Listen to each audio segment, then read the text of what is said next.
People go missing every day. Some are never found.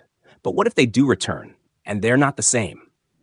These stories aren't about memory loss or trauma. They're about people who disappeared, sometimes for days, sometimes longer, and came back with a hollow stare, strange behaviors, or secrets they refused to share. Friends noticed. Families felt it. And in each case, someone quietly wondered, is that really the same person who left?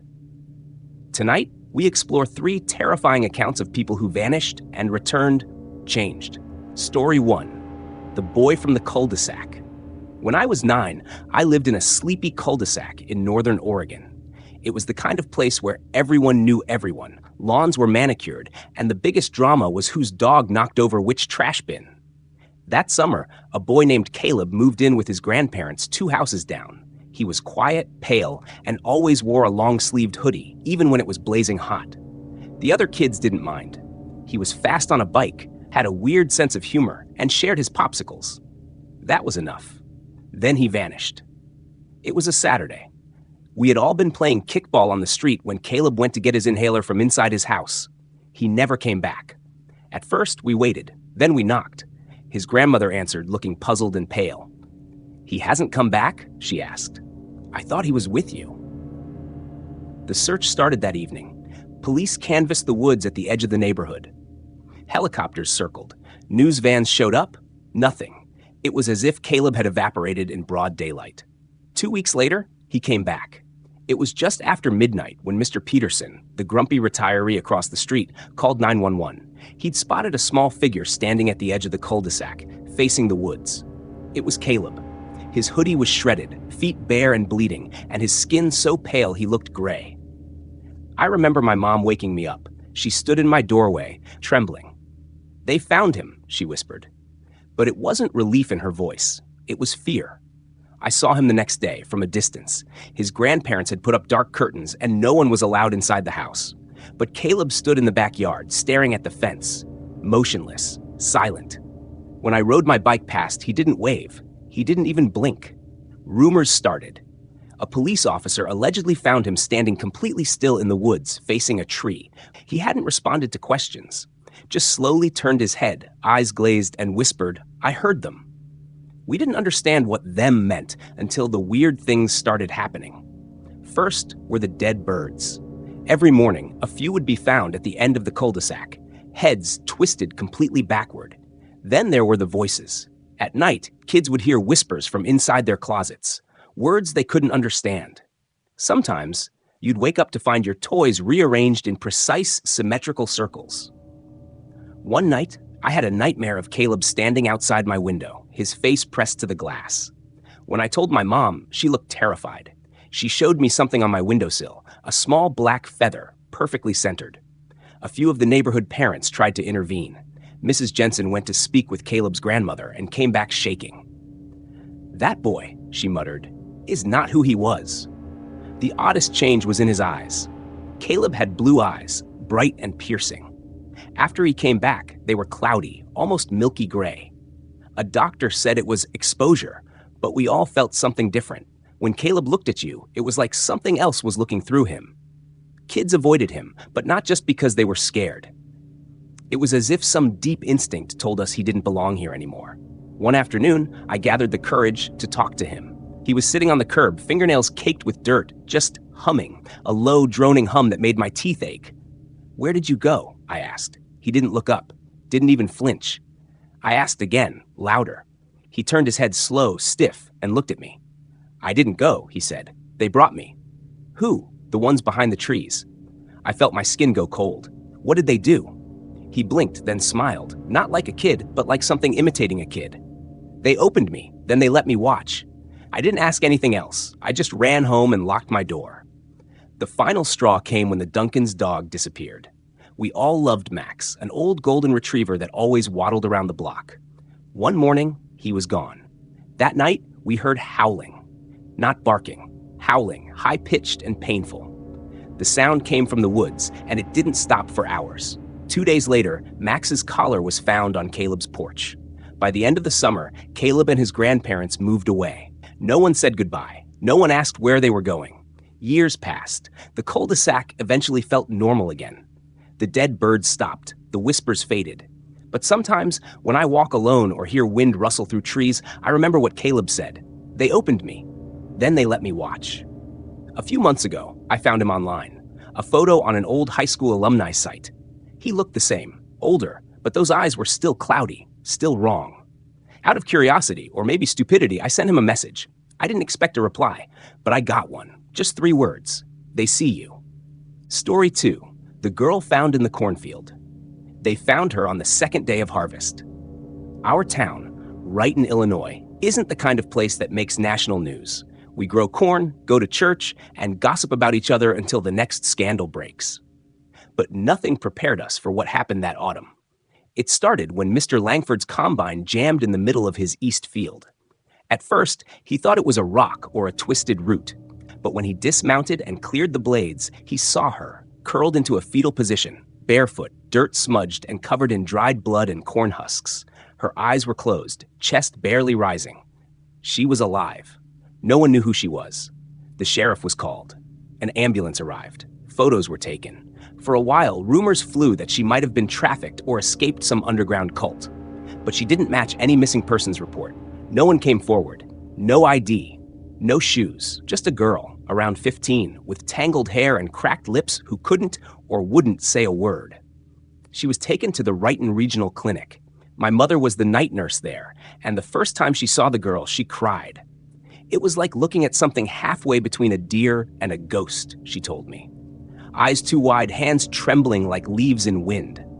They tried asking her name. Nothing. Where she came from? Nothing. She wouldn't even eat unless the food was placed exactly at the center of her tray. Any deviation made her freeze up. More than once, she had to be sedated after screaming uncontrollably when someone tried to touch her feet. The doctors said she was in a dissociative state. But everyone else said something different. She's marked, whispered Mrs. Greeley at the diner. You can see it in her eyes. Something followed her back. Her room, they said, was always cold. Not just chilly, cold. The kind of cold that makes your breath fog even with the radiator blasting. Lights would flicker when she was upset. The nurses stopped taking night shifts alone. Some claimed they saw her standing by the window, whispering to the cornfields below. She's calling them back, one said. Within 2 weeks, the girl was transferred to a juvenile care home on the edge of town, a place for special cases. My older sister, Marie, volunteered there. She was studying psychology at the time and thought she could help. After 1 week, she quit. She doesn't sleep, Marie told me.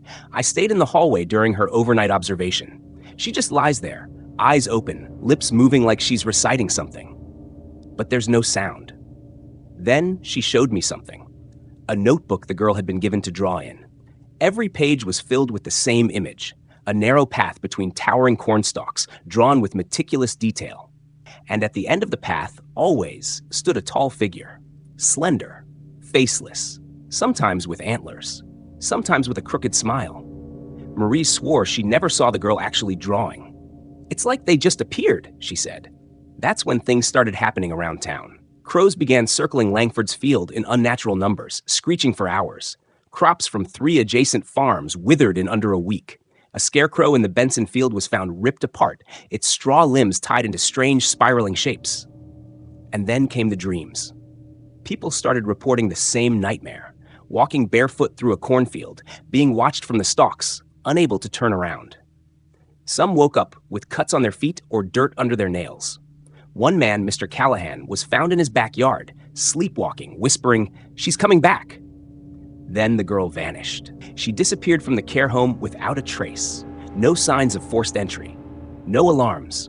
Just an empty bed, a broken window latch, and a single line written in chalk on her wall. The roots remember.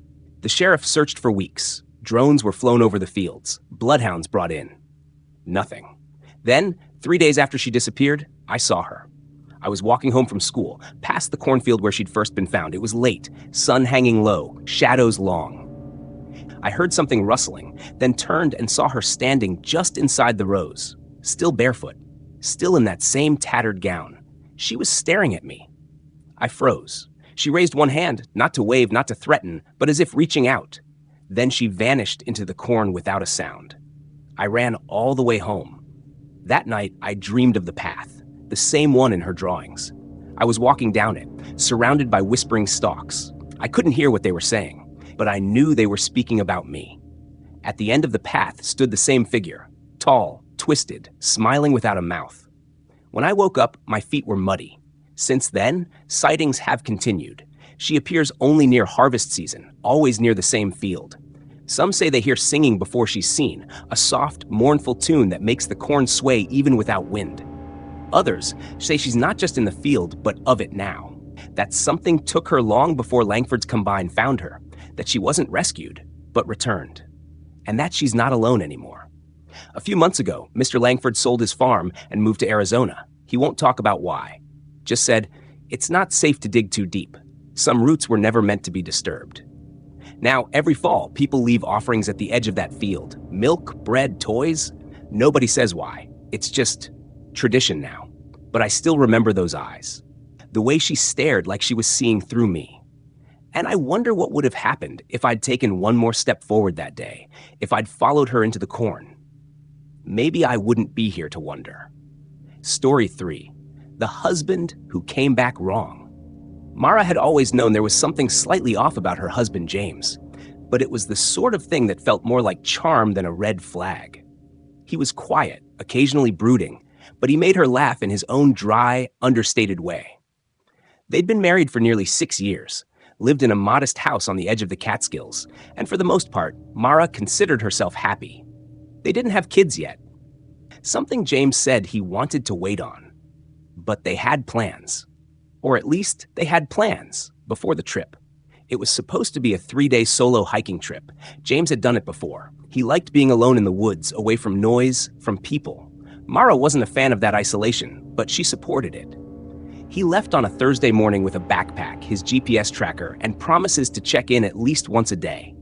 She got one text on Thursday night, open quote, all good. Found a nice spot to set up camp. Love you. Close quote. Then nothing.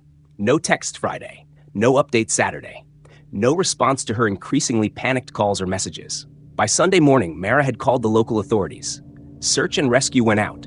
They found his camp, mostly intact, and signs of a struggle. Something had clawed the earth near his tent. His phone was found at the base of a tree, screen shattered. There was blood on a nearby rock. For 2 more days, they searched. Helicopters, drones, dogs, nothing. Then, on the 4th day, he walked out of the woods on his own. No shoes, shirt torn, face smeared with dirt and scratches. He was barefoot and limping, but otherwise intact. When they asked what happened, he paused, then muttered, open quote, I got lost, fell, must have hit my head, close quote. He was taken to the hospital. Mild concussion, dehydration, some bruising, but nothing life-threatening.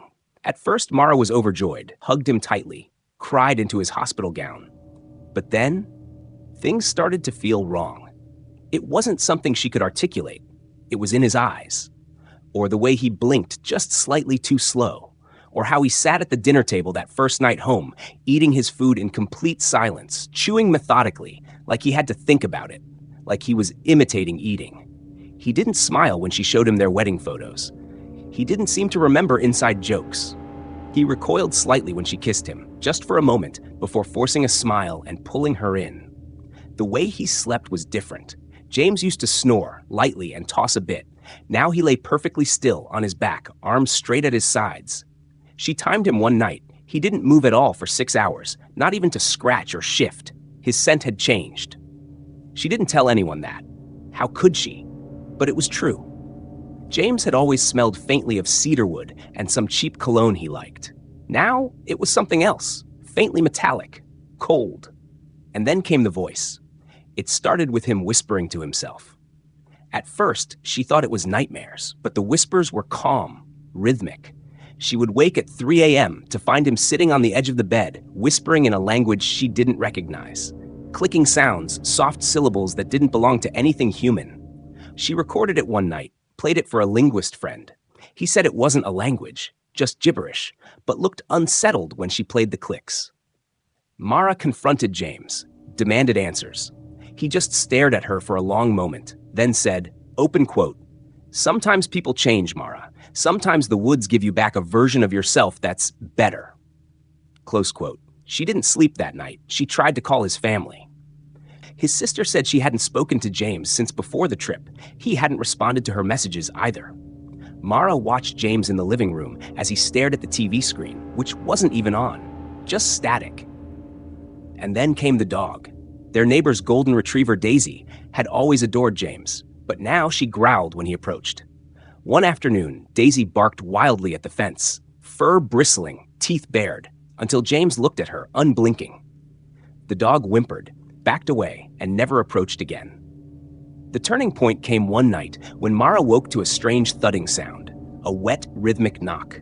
She followed it to the basement. The door was cracked. James was down there, standing in front of the concrete wall, slowly knocking on it with his forehead. Not his hand, his forehead. Each dull thump sent shivers through her. He didn't acknowledge her presence, just kept knocking. "Mara," he said suddenly, voice flat. "Do you ever wonder what it's like to not be yourself anymore?" She fled, packed a bag, stayed at a hotel. When she returned the next morning, James was gone. So was his backpack and the GPS device. The front door was wide open. The police logged it as a voluntary disappearance. No signs of forced entry, no note, no struggle, just gone. But she knew. She knew that wasn't James. The thing that came back was wearing his skin, moving in his body, imitating his habits like a child mimicking an adult. Weeks later, Mara received a letter in the mail. No return address. Inside was a single photo, a grainy Polaroid of the Catskill Woods. In the center of the frame, slightly out of focus, was James, or something that looked like James. His limbs were too long, his face too wide. He was smiling, but not at the camera, at something behind it. She flipped the photo over. Scrawled in shaky handwriting were the words, "Open quote, thanks for letting me stay. He's still here with us. You were right, he smelled wrong." Close quote. She moved that week, changed her number, burned the photo. But sometimes at night, she hears the knock. Not on her door, not on her windows, from inside the walls, soft, rhythmic, like someone trying to come back out. Whatever took them, wherever they went, some part of them never truly came back. Maybe it's a place outside time. Maybe it's something watching from just beyond our world. The scariest part? You might not even know someone's changed until it's too late.